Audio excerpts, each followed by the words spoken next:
Suzzy obia me ba kra na me ye tentacles any ade ade nyina na dey tentacles no wom na me house help with I think say fear na ono so team I mean we were there on the set, a lot of set including Salam movie the superstar. I mean Suzzy was like a sister to me. Minya a chance echo Italy that time na me said prophet, the late prophet said on the court e da me bedru ye me free Italy ni bedru e ko fa afford inti car ni mu na me taste say Suzzy Williams anche and I'm just say yes me no Suzzy chairman as I'm case dey to so me ka bibia say Ghana national TV so na me tie we e do ra bia ntimi kan say ma ban hoda me call movie industry ni mo no ma shada nyi obi amana anse me pe say obewia no ne me atwempo na me ntimi wia me wontwempo we are clear mas inti brana o ma me script na o de ma me kosua ai me fe no Morris obeye me boyfriend ne we fe e do buadie ena nenu mukasa fe kokoko ni hunwi asa tuntum tobom kama onye tuntum wo ye fe kuapem ompe kasa Morris di obi abedi ne ho adanse esa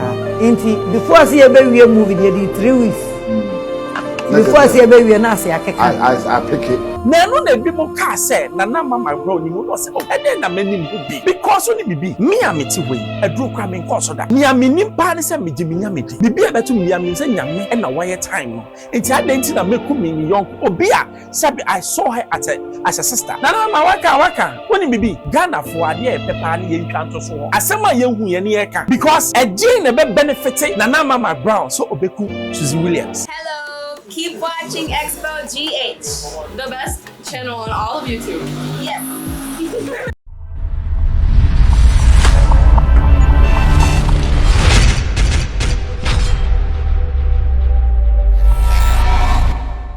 Hello, hi, Xposed GH from Bruce.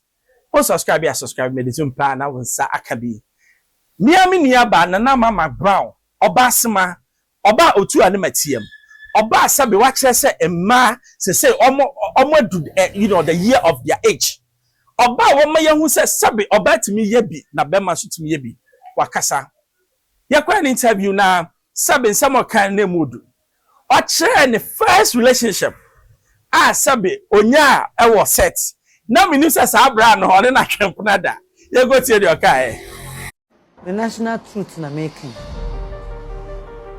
Me call movie industry ni mo no ma shada nyi obi amana anse me pe se obewia no ne me atwempo na me ntimi wia me wontwempo na we are clear must inti brana o ma me script na o de ma me kosua ai me fe no Morris obeye me boyfriend okay na mo di odo ye call set ne so na ye call banana me hwese de oboa me minti adwuma na say na ne we fe o boa foso ena ne we fe e do buadie ena ne nu mukasa fe kokoko ni hunwi asa tuntum tobom kama onye tuntum wo ye fe kuapem ompe kasa Morris di obi abedi ne ho adanse esa inti before say be wie movie dey 3 weeks before say be na say akeka I pick it na pick it na I pick it na abom na dress me so me feel no na set no so no miracle dey be o ka say eh wonim say obi se ope na ope nipa na me ehu o wa me ehu a o mo ye be 4 na mo wa ha o be keka mutia bom na emema ni bi wo so no da wi obeka kire nti wani nka no discouragement wa wo be yu hu adi because ebe nwinwi ama wani maguase nti okanya set na so miracle so hu ne sa na futuo no fa ant na ase oka eni ogwepegu anu ma se o fa se nipa gina ho bam no da to futuo de be ma o fa se obi agina bam na me sure se wa bo Morris dey by next week na nkofo starting mo hwehwe na nice man nya baby face we dey na edu me kwa no e movie ni bi okay say ko ba bi ne ho kire na epo bia no mpe but both a miracle force na o kasa kwa anything and so na onenemu ba ko bi inti Morris any me relationship no a open relationship okay It's now 2.5 years. Wow. Yes. That was long. Open relationship. Oh, I mean, nimme. Nebusa for nimme. Obia nimme. Mebusa for so huno. Oh. Miracle. So group nimu obia nimme. Obia cemented. Inti industry no. Obia intimi anya den. Because Morris was one respected guy. Ono kwa mekasa hono webusa and say how are you? Into crowd face or bekasa. Kind of. And I say wa na ja. Enyini mu asam na relationship mu asam de bisa ho. So de na ye dia. Miss me de ye. Miss me de betumi aye. Sabe pepe. Nkura bre mu niam asisie no. Untumi ncheche mu ne. Ya ko secondary school love letters ahodo ya twro. You are the apple of my eye. Hey, the geographical condition. Cockroach in my cupboard. Ebi mo than a geography student by force. Okay. The geographical condition has given me the opportunity to write to you this letter.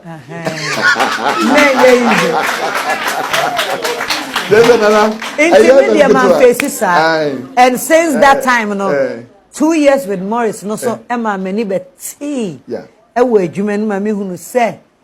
Omo ebo mu toje no. Se wa ma wani ama so a. We mbo wi ano mu se ka. Inte fiti ho no. Se me gina idea me ni producer bi anko out. Ai so akoti aba. Ewiase o ne bia me ka me bi me say. Otonfo ba bi obopa no na ho ye ne de. Ya maame na Mcbrown utie ni yi a oyobi a ansa no be ya de na wadwe ho akwachire. Oyobi a eba odomu po a ohun sa nipa wo beboa no abrabo ma na. Onye obi oye na ade ebia keke. Ose be ma na no ho fa na oyedi no nkasa. Tese wo hu the qualities are sabe na wo be ma nim. Obo ne ho moden. Ai enye ahofa kwa na de obi obo ne ho moden na no ope. Obi asebi obeti na asamase. Enti sa bra ne de bia me hu no ba na me nim se Mcbrown on no atwemprada. Assemble ko esi ye no long ago. Suzzy Williams. Na people were making accusations on the name Mcbrown. And also, Okanwasem. You could in your camera. Were you disturbed? How? Wabra Ghana first do compare say you are here to replace Suzzy Williams. Did it affected you? Yeah, back to that, no. Also, that time, no, me tell you, man, I said to send ne said them no. And I face no. Suzzy obia me ba kra na me ye tentacles any ade ade ni na dey pairs. Okay. Tentacles no womb. Na me house help with I think say fear na ono so team I mean we were there on the set. Right. A lot of set including Salam movie the superstars. Yeah. I mean Suzzy was like a sister to me. Yeah. Na akola keto me master tia juma min nim so. Adwuma kra ya ye tia ko ye de hu me mom ye pe. Yes na we ntia mo. Oh, ye promise so a we ye hu producer no. Me hu future we adwuma nim nti no me ye madwen se me ya ache. Me nya chance echo Italy that time. Na me set Frimpong prophet the late prophet said Frimpong e koye. E da me bedru ye. Me free Italy ni bedru airport. E ko fa Ford. Na Ford it says M2 ya 2mm ye nenam e kwan so ye fa Ford no. Na me te front. Me to front seat ni me no nyina na me na ma bre me niku. E na prof eso I think the first seat. Inti car ni mu na me te say Suzzy Williams. In the car. Yes, Suzzy any accident. Wo. And obi a me na ye adwuma ye fine. Metumi akasa na Suzzy ani so ehyechen me. Yeah. E co location wa. No a hot. Me anam hum se me ehye, but me so obi ehye. Chen me because o hwemu a Accra ntete no. Yeah. Na ye different from Kumasi ntete. It gives you some confidence being in Accra. Yeah. First person I'm a friend ye Kofi Ajololo. Uncle Kofi no ye fine panty. Me friend Uncle Kofi straight. Uncle Kofi mate say yes Suzzy enya accident. Eyampa. Na yes wawu eyampa. Uncle Kofi asema kadem say nana Suzzy na mijina na ho wo mochi. When pro wanya hwe. Think say ni nufu ababi ne twitwi yi o sedan so. Owo kra de ankwanto mi Suzzy na eyeme ya. Anche enam te say yes me no meku Suzzy. Chairman. As I'm case the two so. Me ka bibi asa Ghana national TV so na metie. Miti we edro rabi anti me kan so ba na hoda. Adabiam ka Suzzy, you are beautiful. Near maybe one my girls men can TV so. No be able say be kra me accuse na I think so say nkofo so fi say bia na say upesa ojin rule nti. Satam kra na ye ni ma dey friend competition. Aha. Satam na ye ni ma dey a adwuma na ye friend competition. Okay. Na akeka sanche na memu. Yeah.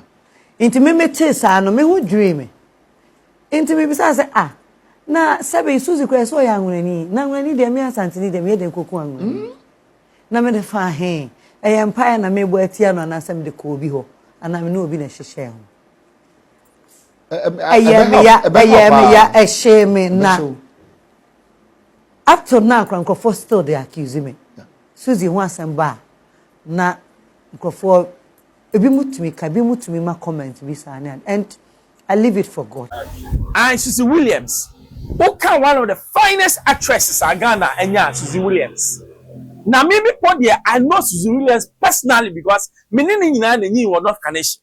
It's not meaning personally, meaning mammy, meaning just finished or minimum. Now, about screen, so no, Mr. Wow, this is it.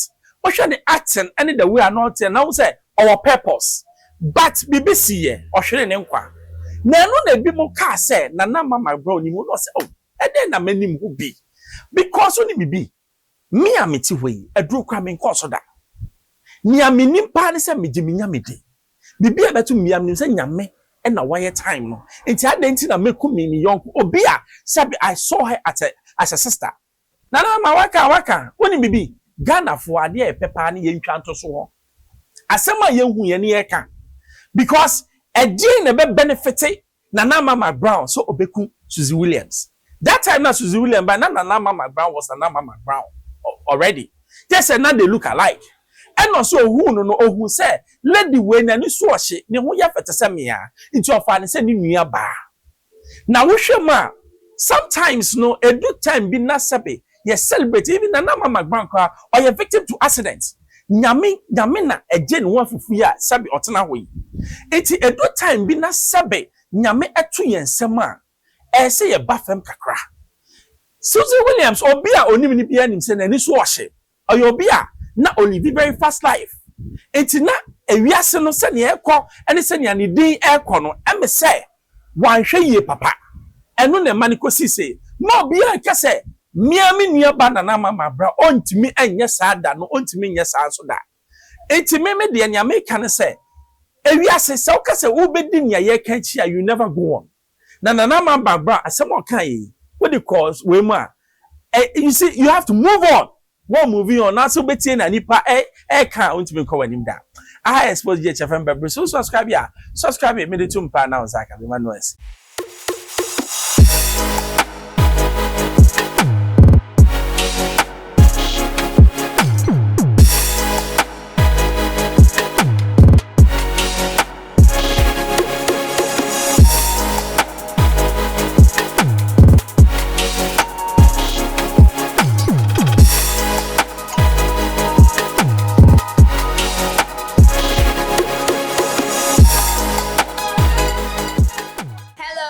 Keep watching Xposed GH, the best channel on all of YouTube.